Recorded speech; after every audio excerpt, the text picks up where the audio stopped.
Pilates instructors, they need them. So there's shortcuts. But we know in life there is no shortcut. It's you that gets bored before your client does. With so many courses offered, it's almost like the race to get to the finish line to complete the course to teach. Stop comparing yourself. Stop criticizing. Stop putting people down on social media. Can we have a lot less of that, please? Welcome to the Pilates Journal Podcast. For many years, the Pilates Journal has shared the stories, insights, and perspectives shaping our industry through print and digital media. This podcast is an extension of that mission. Each episode will sit down with the educators, studio owners, founders, and industry leaders helping shape the future of Pilates, exploring the ideas, challenges, and opportunities influencing where we go next. In this first episode, we're starting with a conversation that sits at the center of it all, Pilates education. Because while the industry continues to grow, there's an increasing gap between how instructors are trained and what's actually required in today's studios. To explore this concept further, I'm joined by the wonderful Tracey Mallett, a globally recognized educator and one of the leading voices in modern Pilates training. This is a conversation about what needs to change and what comes next. Over the coming months, we'll be speaking with many of the presenters, leaders, and innovators joining us at the Pilates Journal Expo in Miami to continue these conversations shaping Pilates today. Welcome, Tracey. We're so excited to be doing this with you.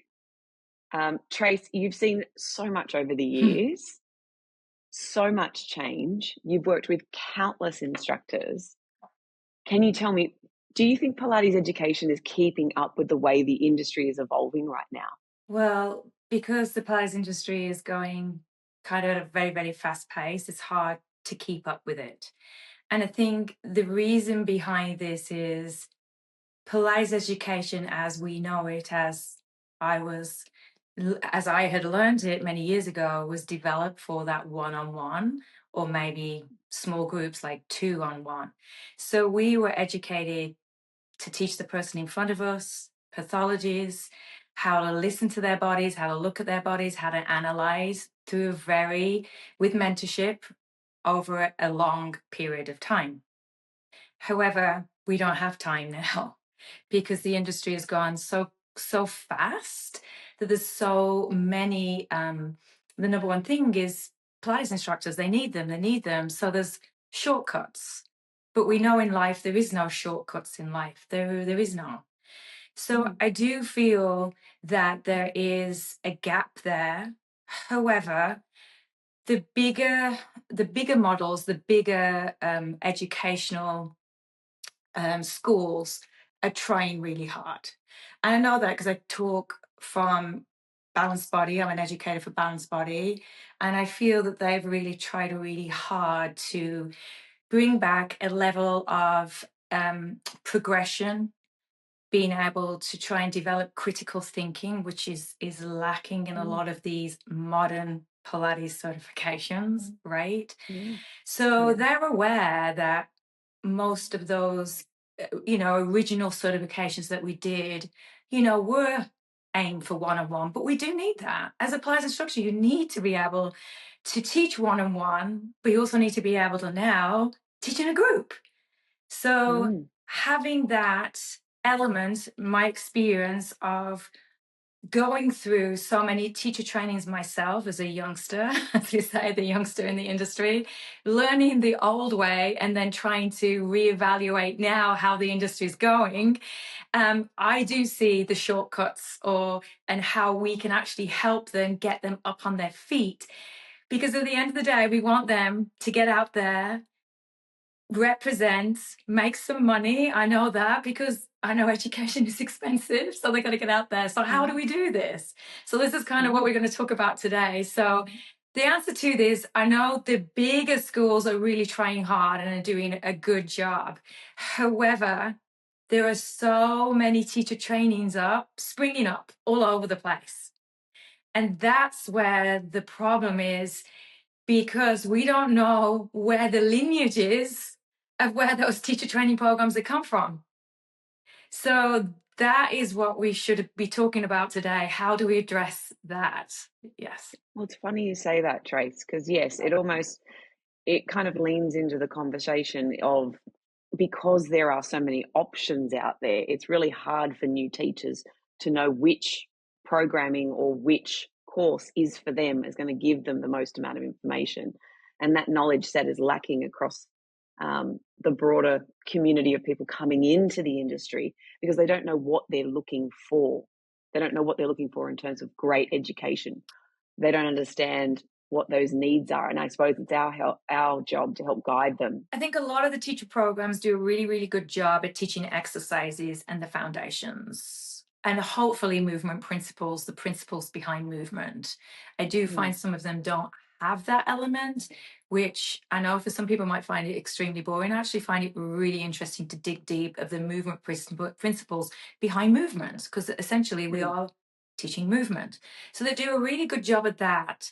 However, sometimes the misconnect is how to actually teach, how to actually adapt to the person that's in front of them. And that does not come overnight, that comes with time. And we live in a world where that doesn't exist anymore. It's got to be right now. How do we do it?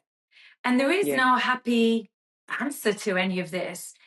The happy answer would be get 30 years experience like me. That's the happy answer, but that's not going to happen. So I think the shortfall sometimes is the mentorship. Is we hear that a lot right now, that buzzword mentorship. Do people really understand what that is? That's another thing. These buzzwords keep coming up: mentorship and apprenticeship, which was the norm 30 plus years ago. Why do you think apprenticeship has disappeared, Trace? Because to your point, I think there's definitely, we're seeing in our community a surgence of people wanting to seek out mentors, because that's sort of disappeared in recent times with so many courses offered. It's almost like the race to get to the finish line, to complete the course, to teach. But then what's next for their careers? How are they supported? How are they continuing to grow and evolve outside of just signing up for another course? That's kind of missing now. Why do you think apprenticeship just fell away? Well, it's not the matter it fell away. It's just there's an abundance of instructors out there that need it. And there's not enough of people like us to be able to help them, right? But and also the studios have multiplied. I mean, I'll say that I was one studio in my area, and within 12 months recently, there's about 10 in a 1 mile radius. I was there for 26 years. A lot. So it says a lot. So what has happened is it's become a fad. It's not a fad, but I'm just saying that Hailey Bieber, I had her fad little a little take that we just did with Hailey Beaver. And that moment there, it's not a fad. We know it's not a fad. I wouldn't be sitting here 30 years on if it was a fad. We know that. However, you've got this new demo coming into it because they've seen it, how trendy it is on social media, and they did the course, they've plowed out all that money, they've done the course, and they're like, and I see them, I have students, they spend all this money and they're like, okay, what's next? So they think by taking a weekend, 2 weekends, all these courses, that at the end of the day, they're ready to teach. They don't realize how much work is into it. Yes, they don't realize. And to your point, I think it's also, they know what they've been given access to. So if someone showed them these courses and said, this is the direction you need to go to further your career, the development of your career, they only know what they've had access to. So it's our job as an industry to help give them the tools to show them what else is out there, the depth of the method, what other opportunities are available to them out there, and why that deeper teaching matters, so that you can really impact a client for long term, so that they take those skills or that information on and start embedding it into their practice, understanding their bodies better. But that takes time, right? And to your point, you've been doing it for how many decades? It's really lifelong learning, as we've always talked about and known, but it's also giving people access to understand this in a deeper way. Can you tell me, if someone completes a certification today, in your view, what are they still missing? Really, truly understanding it in their own body is one thing I'd say, because I do believe practice is how you become a great teacher. Because if I think of all those great teachers that I look up to and aspire to, they all embodied it in their body, or they've experienced it in their body. And that's what makes them a fantastic teacher. And think about that Mm, right now. You think of the people that inspire you. They are people that are able to. Now, don't take this the wrong way. Oh, not everyone can do a boomerang. Not everyone can do a rollover. That's not what I'm talking mm, about. I'm actually talking about embodying the work and understanding the methodology behind it, because we're so quick to evolve this method, but yet they don't even know the method. And yes. that's where I'm the biggest person to go out there and evolve it. You know that. That's what I was kind of built Mm, my career on, is creativity. But the more I see it going this way, the more I want to keep going back to the roots. mm, Interesting enough, like I taught a masterclass, like just a 1 hour masterclass last weekend, and I had a bunch of instructors come to the class, and I didn't know who they were. I actually didn't even know they were instructors. I was just a guest. I didn't even know they were instructors, actually.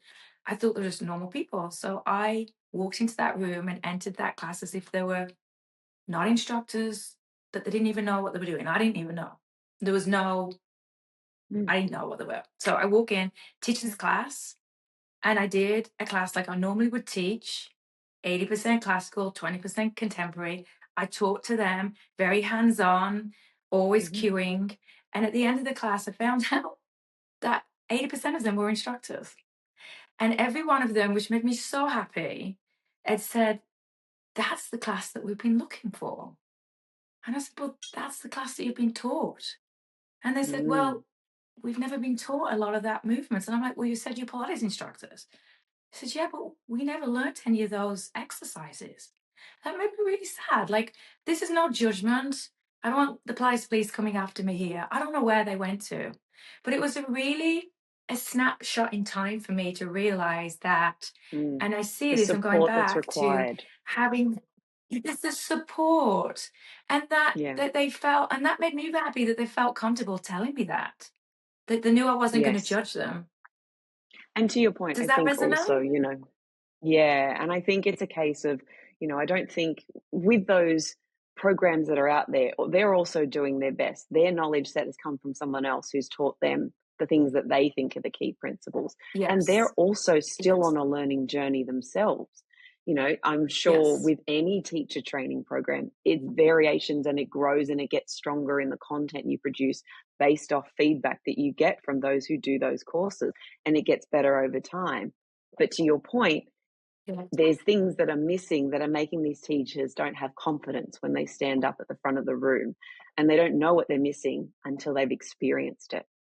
And that's a critical piece And so that's it's missing. until they've experienced it, until they've actually, and which is why, having what you're doing, CJ, with the Pilates Journal is so fantastic. It was such a high for me last year, having a snapshot of seeing the industry in LA, even though I live in LA, it was in Huntington Beach, just Mm, seeing that, people coming in, and it makes us realize just where we are at. And it's a positive thing. I don't ever want to come up, this is negative. This is a positive. This is fantastic, because what has happened the last 5 years after the pandemic, the boom has gone so great. So all these instructors now are seeking the why. They're yes. seeking more. So it's not a bad thing. This is fantastic. I mean, we're just at the And tip that's of what the we tip say. of the iceberg here. And that's exactly what Yes. we say, Trace. We say the growth is great for the industry. It's bringing more people in for the first time. They're getting experience Pilates in a different way. They're getting to step into a space where they feel comfortable being in a Pilates studio. Not everyone feels that. So having that license to feel like it's a safe space to walk into, to learn from an instructor and grow and learn that maybe this studio isn't for them and find another studio that's a better fit.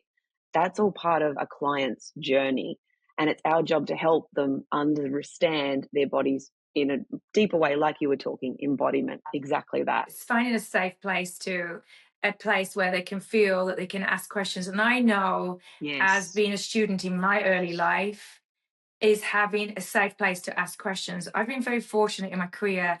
My husband's a doctor of physical therapy. My best friends are all physical therapists. I can ask the most stupidest questions and they know they're not going to judge me.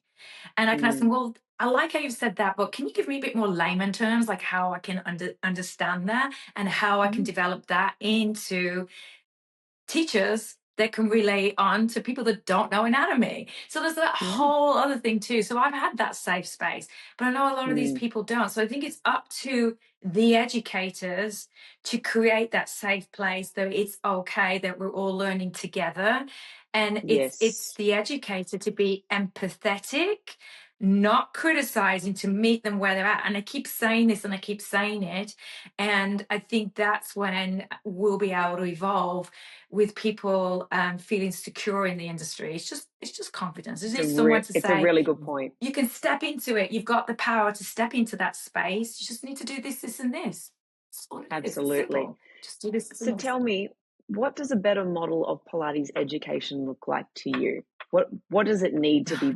What does our industry need to be better when it comes to education? You obviously spoke about mentorship and things like deeper understanding of anatomy and biomechanics. What else do you think a better model of I Pilates think education looks like? in the modern world now, it is even more essential that you need to know how to work with different pathologies, pregnancy, pre and pregnancy, because I had a whole discussion with this with a lot of different clubs that I've worked at.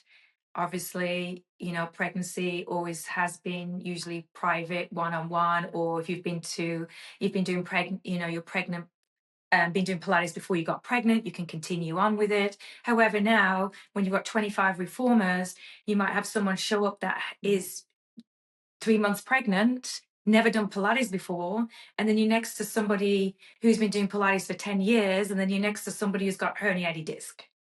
Yes. And I'm not joking, because I know a lot of you are going to be like, oh, hallelujah, someone's talking about it. And I'm so lucky. I'm in my own studio. I vet people. I'm able to know, and put them in the right place. But that's not the world right now. So you've got to understand that. Mm. And these big schools need to understand that that's kind of what they have to evolve a little bit more. However, they can only do so much. So this is continuing education. So what I say to my students is, look, this is the tip of the iceberg. Your education, your certification is just your invitation to start exploring teaching. It is now. Yeah. Then you've got to go out. Okay, you've got to learn a little bit more about osteoporosis. You need to go in and learn about pre and postnatal. And you need to learn about pathologies. Because you get all these people coming in and they've got to be able to feel comfortable with that. Isn't that crazy? Mm. But that's how it is. Absolutely. It is. And being able to manage multiple pathologies all at one time, even just within one exercise, let alone within a class, can be quite challenging in a group environment. It can be one of those things that takes years to master. Well, and that's the thing. We don't have years. So I do Yes. feel that having them understanding, look, you've got osteoporosis, you can't do that, that, that. You've got a herniated disc, cervical, lumbar, that, that, that. You can't do this. So that at least they have an idea, pregnancy, A da, da, da. guideline. And They they have a should have an guideline to idea work towards. how guidelines to different, so that they just feel comfortable. They're not experts in it, but they just feel comfortable stepping into that space and as Mm. they're learning, because they're teaching as they're learning. Well, to your point on that, I mean, we always it's are. funny you say that. No, it's a great point. I wondered over all your years, what have you had to unlearn or rethink in your own teaching over time? What does that look like? I mean, gosh, I'm sure you have many of those stories, but the ones that No, jump to mind for you. I think one of the biggest things, and everyone's going to resonate with me here, is trying to be too creative when you don't really need to be creative. And I'm on that bandwagon, you don't. And that repetition builds strength, which we all know, and that your client doesn't get bored with doing the same exercises day in, day out, as long as they've got a little bit of a change here and there, that you don't have to keep switching it all up every single lesson plan. You really don't. Mm. However, this is what we're living in the world right now, is that they feel they have to keep changing it every time. And I'll always say this in my courses, like, even in my booty bar courses, I say, look, Yeah. it's you that gets bored before your client does. Remember, they might only see you once or twice a week. That's what you did the last time. But if you don't build progressions, they're not going to build any strength. So what is the point of them coming here for? So I think over the years, the creativity part I absolutely love, but I definitely, if you come into any of my courses, I talk about attainable creativity. And I'm definitely an attainable functional instructor now. And definitely something that I've learned over the years. And I feel so much more empowered in that position. I And I love think that. that's I what a like lot of us need a attainable. little bit more. Yeah, I love the idea of I said I attainable should have trademarked creativity. the word attainable Pilates. Yes, you should have. You absolutely should But have, because I it's a great say that idea, but all the it's time. true. Yeah, it's a really good point. And I think a lot of people will resonate with that and understand, I think sometimes a lot of the industry, all of us feel the pressure to do something new or give them something else to Oh, think about. trust But to your me. point, it does, the power is in the simplicity, right? That's what it really boils Oh, down to. you talk about the pressure, of course. You don't think we all have pressure. You don't think I have pressure I say this a Mm, lot, to bring it on always. Oh my God, I got to bring something mm, different, something new. And I'm like, no, my talent is I've got the experience to be able to tell you how to get into that move. Why are we doing it? How we can build in a group and progress a group class with mm. intent. That is my power. And that is what I feel very passionate about. And And the fact that you can that's kind of what I'm articulate saying. that, that clearly too shows your depth of time spent in the method, being able to clearly understand that and what you're outwardly giving, whether that's to teachers or clients. I think that's really important. So how do you see the role of Pilates instructors changing over the next 5 years? What do you think that's going to look like? I think it's exciting. And so for all you new Pilates instructors, it's exciting. I say, there's so much for you. You can travel. You can be an entrepreneur. You can set up your own app. You can say you'll be a Pilates teacher on tour, and you can go to Egypt, you can go to France, you can go anywhere. And let me explain to you, this community is very small. I didn't quite realize how small it was until I started traveling a lot and realizing, wow, it's so small. And that we all really do know each other, and um, we all admire the tenacity of these people that are in the forefront of the industry. And I just want to share with you that it is not a glamorous life, though, I have to explain. It's a very empowering, and it makes me complete. But you have to be that right person to be able, or you learn to be that person. You have to learn to be able to deflect, because remember, not everybody's going to like you. And that, going back to what's the hardest thing for me, is I've always wanted everybody to like me, but you realize that not everybody likes you, and that's okay, because that means that and you have got your own tribe too. That's why we're not in competition with each other. I really feel that that's one thing that is a negative of the industry right now, that competition and the classical and the contemporary. And I'm like, "Ah, no, like none of us are in competition. There's room for all of us. If we can all just like empower Absolutely. each other and we can all learn from each other. I wish there was a little bit Absolutely. more of that.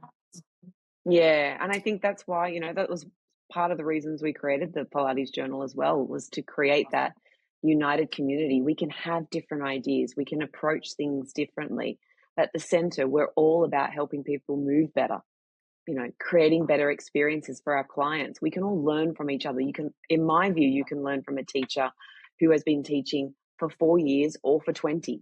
You can always learn Yeah, from someone if you're interested enough, of if you're course. curious, you know.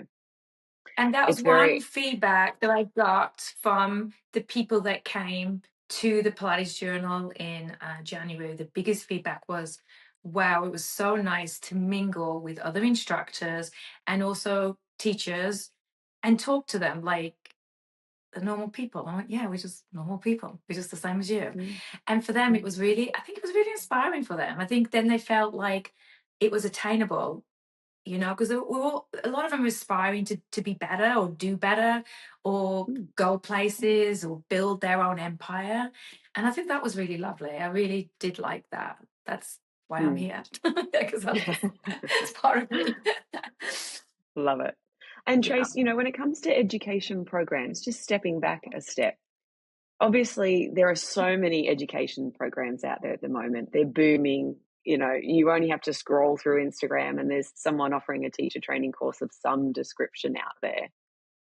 With the programs that perhaps you think need more depth, where do they seek support? I think sometimes we sort of say the course isn't enough, but perhaps we haven't lent into supporting those educators and the tools they need to continue their curriculum. What do you say to that? How do those teachers create better programs? Because I want them to feel like there's I sort of a think support network for them as well, is what I'm getting at. I think they need to seek out people that they resonate with, that are leaders in the industry, and not be scared to reach out to them. Because sometimes I feel, even myself, I think sometimes feel like they can't reach out to me. And I'm like, why? Like none of us are untouchable. And there's a lot of, even like I look at Gillian Hessel, dear friend, I love her dearly. And she would love to help anybody. I think of like Cara Risa. I love Cara Risa. She's another inspiration. And I think of those people. And then there's obviously Brent Anderson from Polestar, a dear friend. All those people, they would honestly would love to hear from them. They want to help. Otherwise they They wouldn't be really still do. here after all these years. They Yeah. want to help. I think of Ray Alice Ackowitz, who my dear mentor. They all want to help at the end of the day. Otherwise, they wouldn't be here. That's in our DNA to help. So I think sometimes we have to step back and ask, why not?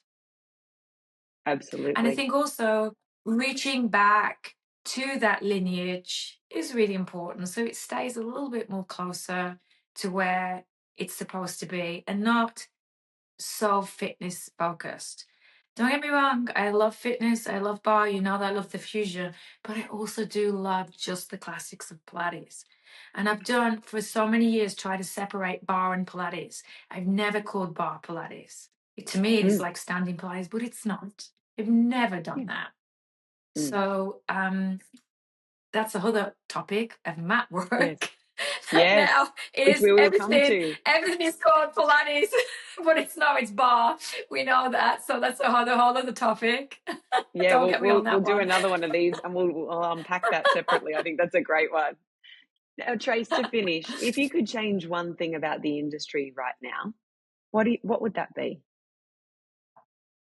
Big question. Stop comparing. Stop comparing yourself. Stop criticizing. Stop putting people down on social media. Can we have a lot less of that, please? And I would love to have more collaboration within the industry. That would really empower a lot of the newbies coming in because they don't understand that. That was very Totally. thought-provoking, Couldn't agree wasn't more. it? Sorry about that. No, it's good. These are the conversations we want to have on this podcast. So thank you, Trace. We really appreciate your time and your deep insight. I think it really helps when we have these conversations to help the industry grow and thrive, and for all of us to stop and think about the impact we're all making and how collaboration is the key to success in what we're all doing. So thank you. And I'll turn it over a question to you. Like, how do you feel that with Pilates Journal in itself, that you've been able to support them in a new way of thinking? Do you feel that you've been able to scratch that surface a little bit? Yeah, look, I think we're starting to scratch the surface. Like everything, we want to make sure that people understand that there is a place for everybody in the industry. I mean, what our industry term is Pilates is for everybody. Yet we want to create divide in some areas. And I think at the end of the day, we need to break it down and realize we are all going for the same goals. We are all wanting to work in the same direction of supporting our clients through better movement. Our skills and skill Yes. levels are all going to be at different points because we've all come into the industry at different times. What we need to do as an Yes. industry now is unite and provide the tools for the journey so that we keep people in the industry for longer, because if they feel supported, they will stay with us. If they don't feel supported, they're going to leave. And we need more teachers. And that, the need for more in teachers is growing so much. And we want to continue to give voice and share voices that are different, that are doing different things out there, that are challenging the status quo, but with respect to the foundations of the method, to understanding why that still sits at the center and why that's important.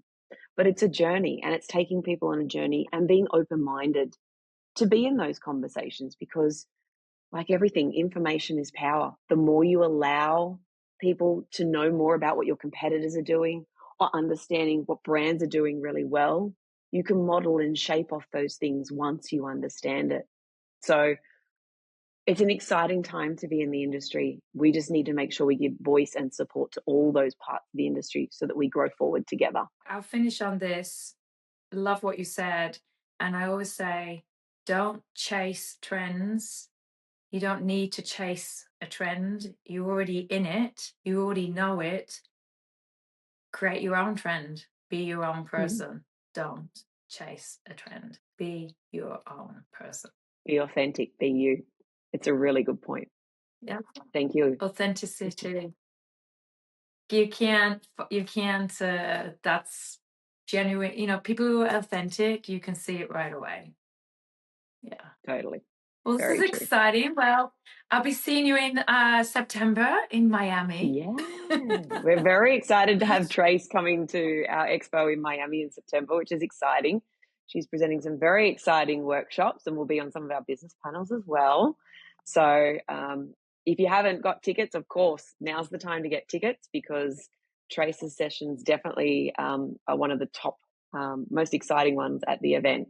She gives so much to everybody in the room, whether you're observing, whether you're on a machine or not, it doesn't matter. You feel like you really walk away with some critical skills, strategies, tools you can take straight in your studio. So we're excited to do it with you, Trace. Yeah, be fun. I'm excited. Especially when I teach my mat sculpt class with Pilates. I love that, of course. And then the jump board class. Everybody loves that. And then no flexion. I love that too. Yeah. All right. Some great well, concepts. Thank you so much. Sure. Thank you so much. And I know we'll speak again soon. Yeah. Thank you, everybody. See you soon. Thanks for listening to the Pilates Journal podcast. Our goal with this podcast is simple: to bring together the conversations and ideas and people helping to shape the future of the Pilates industry. If you enjoyed today's episode, be sure to subscribe, leave a review, and share it with someone in the industry. For more in-depth interviews and industry insights, visit pilatesjournal.com and subscribe for free to the Pilates Journal. Until next time, thanks for being a part of the conversation.